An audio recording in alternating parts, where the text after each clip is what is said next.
Hello students. आज अपन बात करेंगे मटेरियल कॉस्ट कंट्रोल, लागत लेखांकन जो आपका दूसरा पेपर है उसका महत्वपूर्ण चैप्टर है यूनिट फर्स्ट में मटेरियल कॉस्ट कंट्रोल यानी सामग्री लागत नियंत्रण। अब सामग्री लागत नियंत्रण पहले अपन पिछले चैप्टर में सीख चुके हैं कि लागत के जो तत्व हैं वो है सामग्री, श्रम और व्यय। ये तीन प्रकार के जो तत्व हैं, इन तीनों तत्वों में से सामग्री जो तत्व है, मटेरियल जो तत्व है, वो सबसे इंपॉर्टेंट होता है। क्योंकि अपन जानते हैं किसी भी वस्तु का उत्पादन यदि करना हो तो बिना सामग्री के उत्पादन संभव नहीं होता है। और उत्पादन में मुख्य जो खर्चा होता है, अधिकतर जो खर्चा होता है 50 और 60% और कई कई वस्तुओं में तो 70, 80, 90% तक जो खर्चा होता है वो केवल सामग्री का खर्चा होता है, मटेरियल का खर्चा होता है। जैसे जैसे मान लीजिए कि हमें कोई ज्वेलरी बनानी है तो ज्वेलरी बनाने के लिए गोल्ड जो चाहिए उस गोल्ड में अधिकतर पैसा खर्च होता है। इसी तरीके से मान लीजिए कि हमें फर्नीचर बनाना है तो फर्नीचर यदि लकड़ी का बनाना है तो उस फर्नीचर के लिए जो लकड़ी चाहिए वो सामग्री है और बिना लकड़ी के फर्नीचर बन नहीं सकता। लेकिन एक टेबल बनने के बाद उसमें मुख्य जो लागत होती है, सबसे बड़ी जो लागत होती है वो मटेरियल की होती है। इसलिए हम बात करते हैं सामग्री की लागत को नियंत्रित करने की। अब सवाल ये आता है कि ये नियंत्रण क्या है, control. What is control? Control का मीनिंग यह होता है कि जितना खर्चा लगना चाहिए उतना ही लगे, अननेसेसरी अनावश्यक खर्च नहीं हो, उसको हम नियंत्रण कहते हैं। तो अब सामग्री के संबंध में नियंत्रण कैसे होगा, सामग्री की लागत का नियंत्रण कैसे होगा, इसके लिए हमें ये सारी चीजें देखनी होगी। देखिए अलग अलग कि सबसे पहले स्टॉक लेवल्स यानी स्कंद या सामग्री या इन्वेंट्री का लेवल निर्धारित करना होगा। लेवल निर्धारित करने का तात्पर्य क्या हुआ कि हम ये तय करें कि किसी फैक्ट्री के गोदाम में किसी निश्चित समय में स्टॉक कितना होना चाहिए। जैसे मान लीजिए कि हमने तय कर लिया कि हमारे पास ये जो गोडाउन है इस गोडाउन में 500 यूनिट होनी चाहिए। तो अब ये 500 यूनिट हम कैसे तय करेंगे, किस आधार पर तय करेंगे कि हमारे पास एक तो कंजम्पशन रेट का मतलब पर डे, प्रतिदिन फैक्ट्री में कितनी सामग्री उत्पादन के लिए काम में आती है। दूसरा उसका डिलीवरी पीरियड यानी यदि हम नई सामग्री को क्रय करते हैं, क्रय करने के लिए ऑर्डर देते हैं तो ऑर्डर देने के बाद कितने समय के बाद हमारे पास सामग्री आएगी। ये दोनों चीजें इंपॉर्टेंट हैं जिनके आधार पर हम तय करते हैं स्टॉक लेवल्स। स्टॉक लेवल में हम तय करते हैं कि अधिकतम यानी मैक्सिमम स्टॉक कितना होना चाहिए, इसी तरीके से मिनिमम स्टॉक कितना होना चाहिए, इसी तरीके से रीऑर्डर लेवल कितना होना चाहिए। ये सारी बातें हम तय करते हैं। इनसे सामग्री का नियंत्रण कैसे होता है ये भी साथ में समझना है कि यदि हमने तय कर लिया कि मिनिमम स्टॉक लेवल हमारा 200 यूनिट होना चाहिए तो 200 यूनिट से कम सामग्री नहीं रहेगी।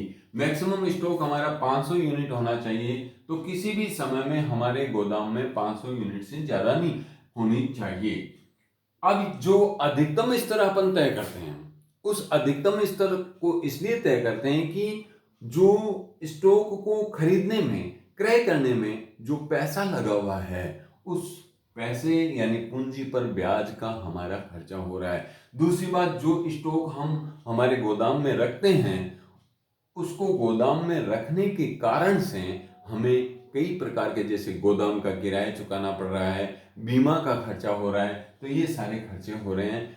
अगर हम बहुत ज्यादा स्टॉक रखेंगे तो ज्यादा खर्चे आएंगे, कम स्टॉक रखेंगे कम खर्चे आएंगे, बहुत कम स्टॉक रखेंगे तो हमारा उत्पादन का कार्य बाधित हो जाएगा। इसलिए हमें न ज्यादा रखना है न कम रखना है। इन सब उस कारखाने की परिस्थितियों को, कारखाने की जो कंजम्पशन रेट है, जो डिलीवरी पीरियड है, इन सब चीजों को ध्यान में रखते हुए विभिन्न तरह के स्टॉक लेवल्स तय करने होते हैं और ये लेवल्स तय करने के बाद हमारी लागत नियंत्रित रहती है। नियंत्रित रहने का तात्पर्य क्या हुआ कि हमारी लागत अननेसेसरी नहीं बढ़ती है।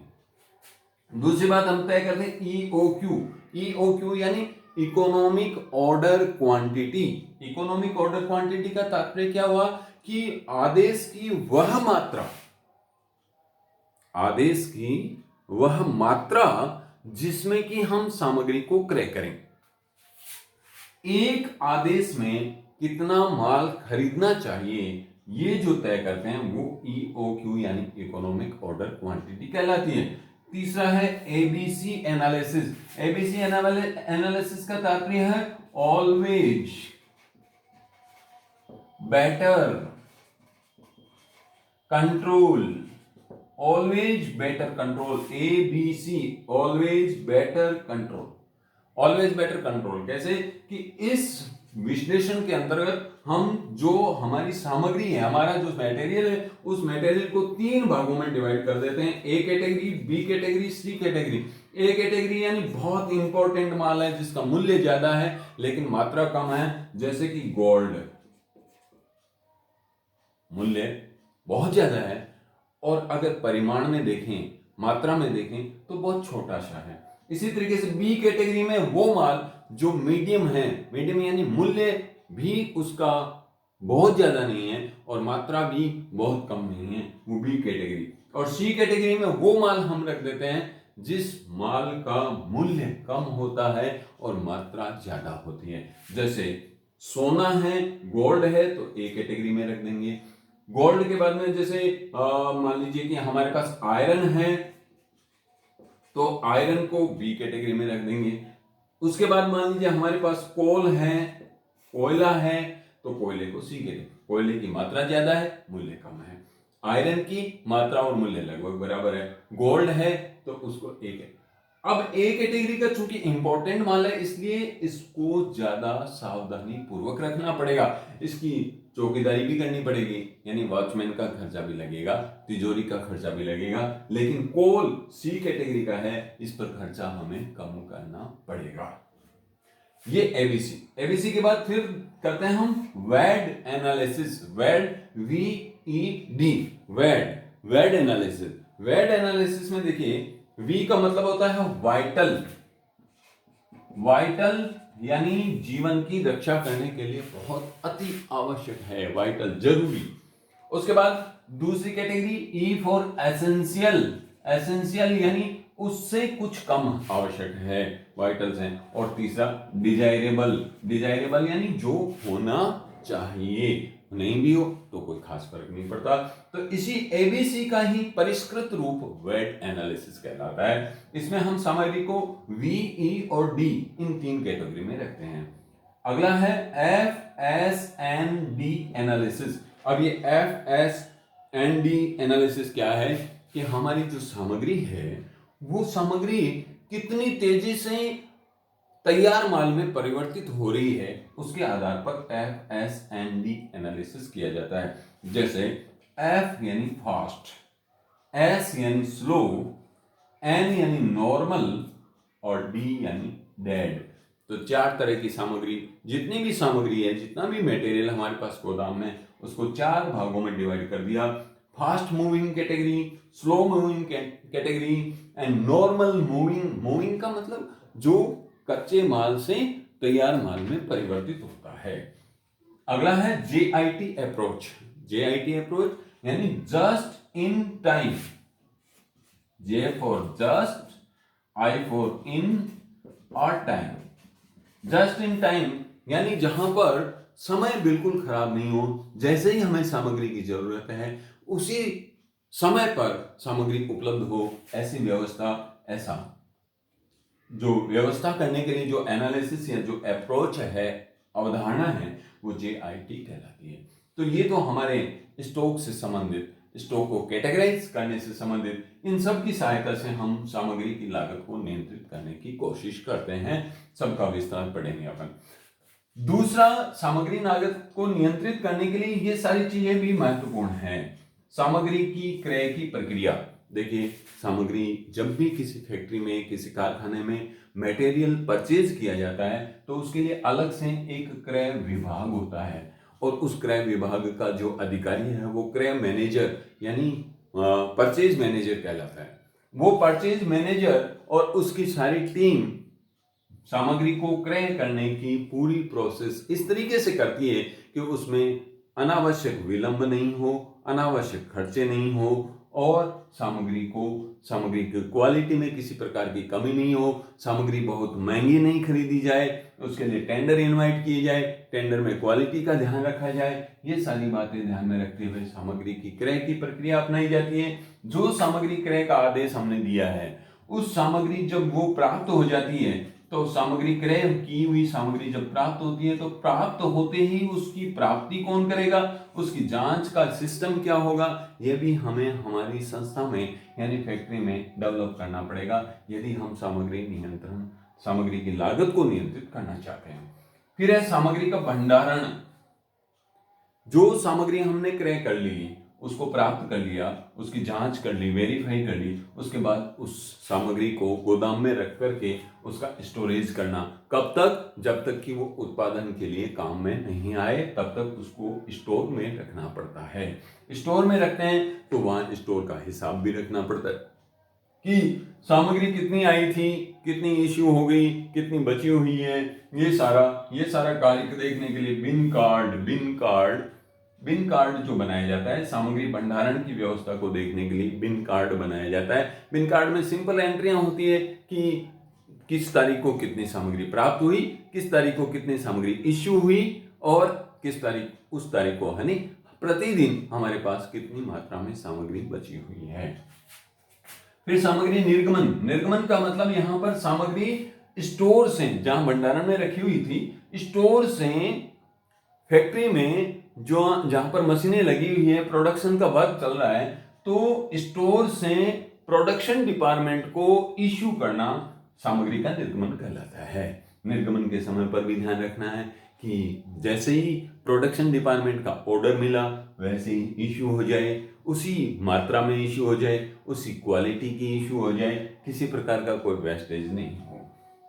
अब समस्या आती है कि जो सामग्री निर्गमन की जाती है उसका मूल्य निर्धारित कैसे किया जाए।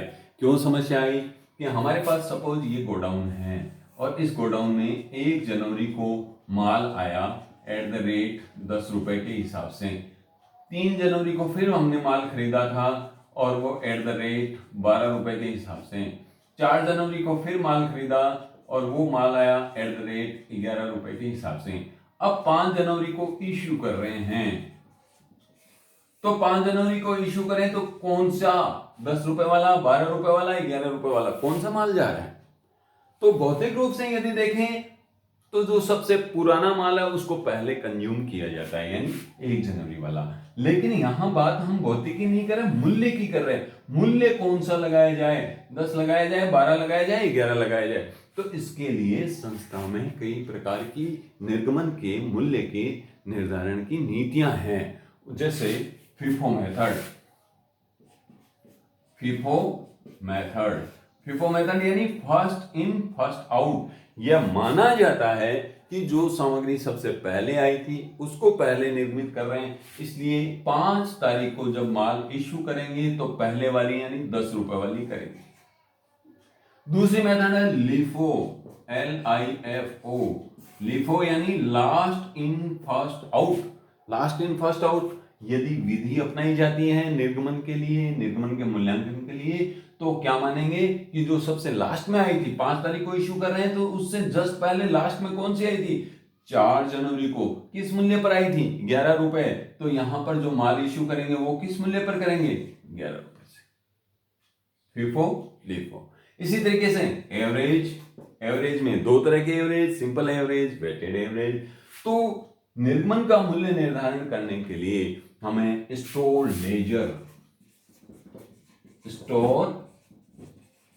लेजर बनाना पड़ता है। स्टोर लेजर में क्या होता है, निर्गमन का मूल्य निर्धारित करते हुए स्टॉक की कैलकुलेशन और स्टॉक का बैलेंस और स्टॉक की अमाउंट प्रत्येक प्राप्ति और प्रत्येक निर्गमन के बाद तय किया जाता है स्टोर लेजर में। अब ये जो स्टोर लेजर बनाते हैं ये दी गई विधि के आधार पर, यदि प्रश्न में दिया हुआ है कि फीफो मेथड से बनाइए तो हम ये मानेंगे पहले वाली सामग्री जा रही है, यदि प्रश्न में दिया लिफो मेथड से बनाएंगे तो हम मानेंगे कि सबसे अंत वाली लास्ट वाली सामग्री जा रही है। इसी तरह एवरेज, वेटेड एवरेज, जो भी प्रश्न में दिया हुआ है उस प्रश्न में दी गई विधि के आधार पर स्टोर लेजर बनाते हैं। सबसे लास्ट बात है सामग्री स्टॉक की जांच। एक प्रत्येक प्राप्ति और प्रत्येक निर्गमन के बाद गोदाम में कितना स्टॉक बचा हुआ है उसकी जांच की जाती है भौतिक रूप से। अब जांच के दो तरीके हैं, एक तो यह है कि प्रत्येक दिन जाकर के स्टॉक को काउंट करें, संभव नहीं है ये प्रत्येक दिन गणना करना, इसलिए एक निश्चित समय के पश्चात स्टॉक की भौतिक गणना की जाती है। जैसे 6 महीने के बाद या 12 महीने के बाद गोदाम में जाकर के कितना माल पड़ा हुआ है उसको फिजिकली गिना जाता है और स्टॉक की जांच की जाती है। लेकिन प्रत्येक दिन हमारा जो स्टोर लेजर है ये स्टोर लेजर बैलेंस बताता रहता है। इधर हमारा जो बिन कार्ड है वो बिन कार्ड भी सामग्री का स्टॉक बताता रहता है और अचानक किसी भी दिन मैनेजर चाहे तो वहां पर फिजिकल भौतिक गणना करवा करके और स्टॉक की जांच कर सकती है। तो आज अपन ने ये सारी बातें जो सीखी हैं उनकी सहायता से मटेरियल की कॉस्ट का कंट्रोल होता है। अब आप लोगों को न्यूमेरिकल क्वेश्चंस जो मिलेंगे, एक तो स्टॉक लेवल्स कैलकुलेट करने के लिए, एक इकोनॉमिक ऑर्डर क्वांटिटी कैलकुलेट करने के लिए, एक स्टोर लेजर कैलकुलेट करने के लिए, ये 3 बिंदु ऐसे हैं जहां पर हमें न्यूमेरिकल यानी प्रश्न हल करने हैं और प्रश्न हल करने के लिए स्टॉक लेवल्स के कई सारे लेवल्स हैं, उनके फॉर्मूले हैं, इकोनॉमिक ऑर्डर क्वांटिटी का फॉर्मूला है, वो अपन अगली किसी क्लास में डिस्कशन करेंगे। जब तक के लिए ये इतना ही। थैंक यू, धन्यवाद।